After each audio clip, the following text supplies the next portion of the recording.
नमस्कार बंधुओं, मैं डीपी जोशी इस आरक्षण से हो रही हानि के बारे में बताने के लिए आपके सामने उपस्थित हूं।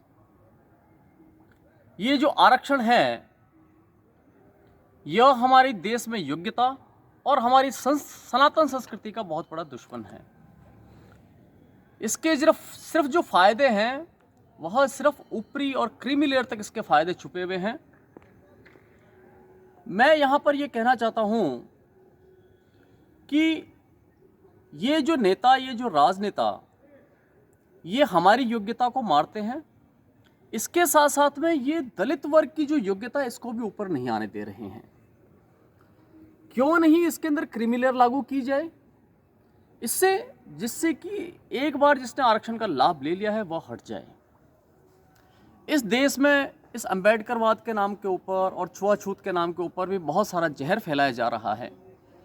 मैं उन सभी दलित नेताओं से कहना चाहूँगा कि जिस चीज़ का लांछन वो एक सवर्ण समाज के ऊपर लगा रहे हैं, उससे पहले वो अपने समाज के अंदर झांक कर देख लें, अपने गिरेबान के अंदर झांक कर देखें कि वे स्वयं क्या कर रहे हैं।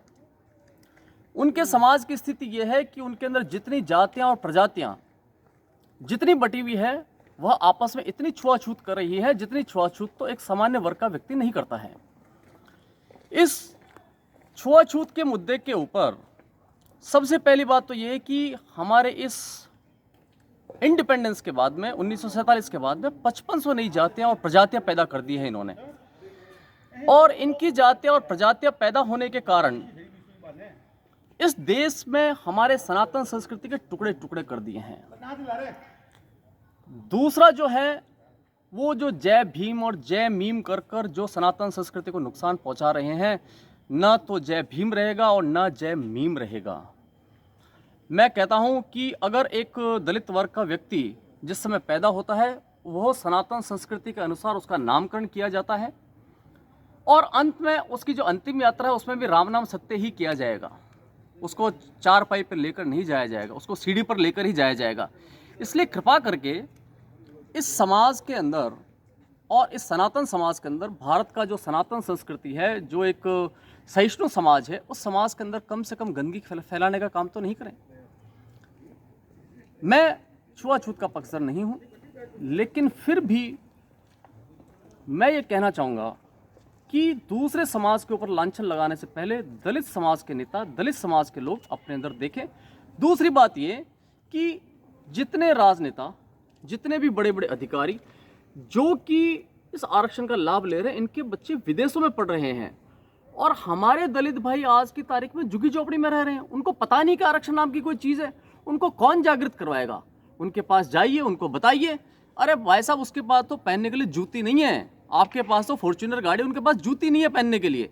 आप जाकर उनसे बताइए, उनको बोलिए कि भैया आरक्षण की सीम अंदर आइए, आप अपना आरक्षण छोड़िए। दूसरी सबसे बड़ी बात यह कि हमारे सवर्ण जो लोग हैं वह भी पूरी तरीके से जागृत नहीं है। हमारे जो सामाजिक संस्थान बने हैं, हमारे जो सामाजिक लोग जो अध्यक्ष बने हैं, वे भी इस चीज़ के ऊपर पुरजोर तरीके से ध्यान नहीं दे पा रहे हैं, क्योंकि वे लोग भी, मैं ये कहता हूं कि वे लोग भी हमारे समाज के दुश्मन बन रहे हैं। हमारे समाज के दुश्मन इस तरीके से बन रहे हैं क्योंकि ये क्या कर रहे हैं कि ये किसी न किसी एक राजनीतिक पार्टी के पिछलग्गू हैं।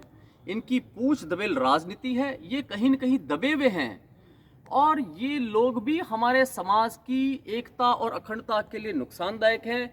मैं फिर भी उनसे कहता हूं कि आप किसी भी पार्टी में रहिए, लेकिन कम से कम हमारे समाज की जो ज़रूरतें हैं, हमारे समाज की जो दिक्कतें हैं, हमारा समाज जो आरक्षण के कारण आज की तारीख में हाशिए पर धकेल दिया गया है, उसके लिए तो कम से कम जागृत होकर बाहर आइए, समाज को एकजुट करिए, समाज के लिए आवाज़ उठाने की चेष्टा करिए। इस समाज में ये दंश तब तक चलता रहेगा जब तक कि सभी लोग जागृत नहीं होंगे और हमें पार्टी की पॉलिटिक्स को छोड़ना पड़ेगा। मैं कहता हूं कि जितनी पॉलिटिकल पार्टीज़ है इस भारत के अंदर जिसका कि सवर्ण समर्थन कर रहा है, ये सारी पॉलिटिकल पार्टीज़ आरक्षण का समर्थन करती है।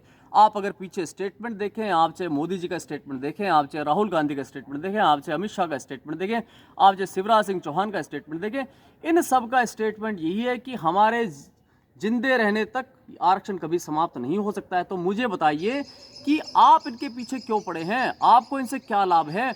आपकी पीढ़ियों का गला घोट रहे हैं, आने वाली पीढ़ियों का गला घोट रहे हैं, हमारी योग्यता का गला घोटा जा रहा है। दूसरा, जो हमारी योग्यता तो मर रही है वो तो है ही है, साथ में दूसरी समस्या ये है कि हमारे सिर के ऊपर ये जो अयोग्य व्यक्ति हैं, जो -33% ला रहे हैं या -45% ला रहे हैं, इन अयोग्य लोगों को हमारी सिर के ऊपर लाकर बिठाया जा रहा है। ये कैसे देश का निर्माण करेंगे, किस तरीके से देश का निर्माण करेंगे? इसलिए हमारी योग्यता मर गई, अयोग्य हमारे सिर पे आ गया है। इस तरीके से इस देश का जो ह्रास है, इस देश के अंदर जो पूरी संस्कृति का जो नुकसान है, सब तरीके से चीरहरण हो रहा है। इसलिए मेरा दलित समाज के लोगों से, मेरा सवर्ण समाज के लोगों से, सभी से नम्र निवेदन है कि इस आरक्षण को सही तरीके से लागू करवाएं, योग्यता को सही तरीके से उसका लाभ मिलना चाहिए, सही तरीके से काम करो तो इस आरक्षण का संपूर्ण लाभ मिल पाएगा। इस आरक्षण को जातिगत तौर पर हटाकर अगर इसको आर्थिक तौर पर किया जाए तो इस समाज के, इस भारत समाज के जितने भी हमारे लोग हैं, जितने भी गरीब है, जो भी वंचित है, जो वांछित है, रियल में जिसको हम बोल सकते हैं वांछित है, जिनको जरूरत है, उनको आरक्षण का लाभ मिले। इसलिए हम सब मिलकर अगर इस आवाज़ को बुलंद करें, बिना किसी पॉलिटिकल एजेंडा के, बिना किसी पॉलिटिकल पार्टी को समर्थन किए, बिना किसी का विरोध किए, हमारा मुद्दा है, हमारे मुद्दे के ऊपर अगर किसी का विरोध होता है तो होता है, हम उसके अंदर कुछ नहीं कर सकते हैं, क्योंकि जितनी पार्टियां वे सब आरक्षण का समर्थन करती, इसलिए हमारा विरोध उनको सहन करना पड़ेगा, हमारा विरोध वो सहन करें, हमारी आवाज़ बुलंद हो। हमारी जब तक आवाज़ बुलंद नहीं होगी तब तक हम कुछ भी नहीं कर पाएंगे।